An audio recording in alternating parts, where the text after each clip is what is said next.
الاحترام واحد الحاجه اللي كلنا كنبغيوها وكنديرو مستحيل من اجلها، وبلا ما يكذب عليكم شي انسان ويقول لكم انه ما محتاجش الاحترام، حيت ان الاحترام هو الحاجه الوحيده المشتركه بين الشخصيات الناجحه والمتفوقه. وراه ضروري غيكون في دربكم شي واحد اللي كلشي كيحترمو وكيقدو، وفي نفس الوقت غتلقى شي واحد اللي ما كيخلي ما يدير، ولكن حتى شي واحد ما كيحترمو. بكل صراحه وبلا عاطفه ما عمرك غتوصل لداك الشخصيه اللي كتبغي بدون احترام، حيت هو ركيزه من ركائز الشخصيات القويه. عليها عندي ديك مسبعه ديال الخطوات باش تولي داك الانسان اللي كلشي كيحترم، حتى الاعداء قبل الاصدقاء. والخطوه الخامسه غتصدمكم، وما دير لا لايك لا سبسكرايب حتى يسالي الفيديو هذا حكا. يلا ورك يو سيرف. اجي نقول ملي كندور على الاحترام وخصوصا الاعداء قبل الاصدقاء، فراه حقيقه لا نملك الا اننا نهضر على الرسول صلى الله عليه وسلم. فلنا في رسول الله اسوه حسنه. الرسول صلى الله عليه وسلم اللي كان قبل البعثه مازال في قريش كان معروف عليه واحد جوج صفات، وهاد جوج صفات كلنا عارفينهم وبلا شك كلشي قراهم ايام مدرسه، ولكن نسيناهم ملي كبرنا. وبلا شك ايضا ان كلشي عارف قصه الشهيره ملي اختلفوا اهل قريش على شكون غيهز الحجر الاسود، وفي الاخر تفاهموا على ان النبي الكريم محمد صلى الله عليه وسلم غيحل هاد المشكله. ولكن شنو اللي خلاهم انهم يتفاهموا على ان النبي صلى الله عليه وسلم هو اللي لقى الحل، وما يتفاهموش على شكون اللي غيهز الحجر الاسود؟ وبكل بساطة هو أن النبي صلى الله عليه وسلم كان معروف عندهم بالصادق الأمين، والصفة شي اللي خلت الأعداء يحترموه قبل الأصدقاء. يعني أول صفة خصها تكون فيك هي الصدق. الصدق أولا مع راسك، وتكون صالح مع ذاتك وتوفي بالوعود اللي كتعطي الناس اللي بعاد عليك وحتى اللي قراب عليك. فراه الا ما كنتيش غتوفي بشي وعد، من الاحسن تبقى ساكت احسن ليك. فراه كتبان بحال شي دري صغير برغوش، وحتى ولادك ولا مراتك غيعرفوك ما في يديك وما يبقاوش يحترموك. فراه ملي كتعطي شي وعد وكتوفي به، فراه مع نفسك كتبان واعر، فما بالك نظرة الناس او الزوجه ديالك ليك. علاش كيعطي مثال بالزوجه؟ فراه الا كانت مرتك كتحترمك فهذا خير دليل على انك حاكم زمام الامور وانك انسان صادق. وداك الشيء علاش كاين واحد المثال مغربي تيقول كون يد فمك كالدراع. يعني خاصك تكون صادق وما تكونش منافق. الصفه الثانيه الامانه. الفرق بين الصدق والامانه هو ان الصدق فعل والامانه رده فعل. فراه ملي تكون معروف بالصدق وكتمشي تخطب مثلا شي بنت بين قوسين بنت الناس، فراه كون متاكد ان والديها غيعطيوها ليك. هنا كتكون خديتي واحد الامانه، وملي كتزيد تحافظ عليها كتكون درتي رده الفعل. يعني كتزيد تكبر في عينين والديها وكيعرفوك راجل مهيب وكاين وكلشي كيحترمك بزز منه. وهذا الشيء علاش الامانه صعيبه، وملي كتحافظ عليها فراك تكون درتي شي حاجه اللي ماشي كلشي قادر يديرها، وبلا ما يجي شي واحد يقول لي راك غير كتخربق. حيت انا هادشي جبتو لك من الواقع. فرا انا براسي عندي واحد الشخص في العائله كنشوف هاد الصفات فيه، وكلشي كيحترمه الصغير والكبير. ملي كيكون شي مشكل هو الوحيد اللي كيلقى ليه حل. وحتى انت غيكون شي عمك ولا باباك ولا يقدر غير شي واحد صغير اللي كلشي كيسمع كلامه، وحتى واحد ما كيقدر يهضر معاه ماشي خوفا وانما احتراما. الصفه الثالثه كون متوازن. باش تكون شخصيه متوازنه خاصك تعرف تعادل ما بين مختلف جوانب حياتك: الخدمه، العلاقات، الراحه والتطوير الذاتي.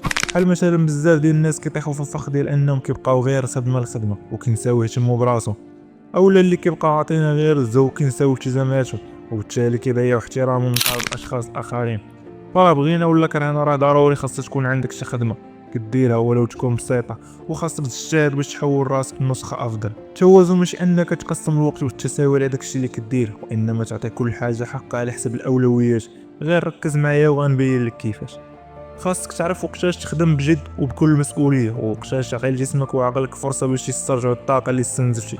وحتى في العلاقات التوازن هو انك تكون حاضر للناس ديالك، ولكن ما تخليش رغباتهم يتحكموا فيك.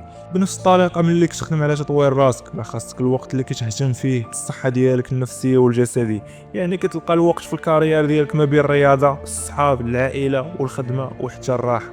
ملي كتولي انسان متوازن والوقت ديالك عنده قيمه، كتولي مهيب وكتفرض الريسبيك ديالك على بنات. الصفه الرابعه تحدى راسك. خاصك تحدى راسك وماشي الناس الاخرين، حقاش انت كتعيش لراسك وما تبقاش غاق في مقارنه راسك مع الاخرين اللي ما عارفينكش اصلا واش انت كاين في هذه الحياه. فلا بغينا ولا كرهنا راه كله الافكار ديالو وكله كيتحمل قرارات حياته. فلا انت خاصك تختار الطريقه اللي تناسبك وتركز عليها. ومن هنا كنبغي نوجه ميساج للامهات والاباء: ما عمركم تقارنوا ولادكم مع شي حد اخر، علموهم يديروا جهدهم وداكشي اللي قادين عليه، ماشي باش يفوتوا ولد جاركم اللي جاب احسن منه ولا ما عرفت شنو. راه بهذه المقارنه كنكبروا ولادنا ما عندهمش الثقه في راسهم. الصفه الخامسه تحكم في الشهوه ديالك.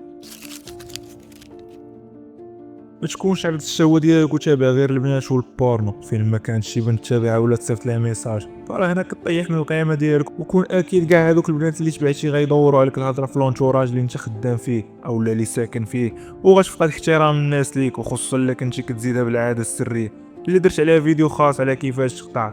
ما تنساش حتى هو تفرج فيه. ومن هنا بغيت نقول لك واحد المقوله: من غلب شهوته ظهر عقله، واعظم الناس سلطانا على نفسه من قمع غضبه وامات شهوته. الصفه السادسه: احترم الناس. ما عمرك تحتقر الناس وتبغي تبان احسن منهم ويسحب لك راه غادي يحترموك، فراه بالعكس غير غيزيدوا يحقدوا عليك. وكاين اللي في قلبه الشر غادي يبغي يأذيك. داكشي علاش احترم الناس للشخص ديالهم ماشي المكانه ديالهم. كيف ما بغى يكون عامل نظافه ولا سرباي ولا حتى شي سرباي، ماشي تبقى تحترم غير الناس اللي عندهم مكانه في المجتمع وتحتقر الدراوش، فراه هنا اصلا كتبان واحد الانسان خبيث وما عندكش القيمه، وانما انت مجرد شخص اماكي. كما قال الراحل الحسن الثاني: soyez un homme de principe pas d'opposition. كن رجل مبادئ لا رجل اماكن. الصفه السابعه: تواضع. من اقوى علامات الريسبي سواء مع الناس الكبار او مع الدراري الصغار، راه ملي كتبين انك متواضع الناس كتقدرك بلا ما تحس. هادشي كامل غيخليك بنادم محترم، كتعامل مع بنادم بنفس الطريقه اللي كتبغي يعاملوك بها الناس، وهادشي غيقوي مكانتك في اي بلاصه. الاحترام هو ماشي شي حاجه كنطلبوها من الناس، هو واحد الحاجه اللي كتخرج من عندك. فراه الا كانت تصرفاتك سبيانيه راه حتى واحد ما غادي يحترم. داكشي علاش الا خدمتي على هادشي اللي قلت لك ووليتي انسان محترم، فراه كيولي عندك الحق تحس اي واحد قلل منك وترجع له المستوى ديالو وانت هاز راسك، ماشي الا كنتي انت اصلا. كان هذا هو الفيديو ديالنا. الا عجبك كنتمنى تقدر المجهود وتخبط معك واحد سبسكرايب وتخلي شي كومونتور زوين، ولا ما عجبكش الفيديو فراه كنقول لك حتى انت شكرا، ونشوفكم في فيديو جديد. تهلا.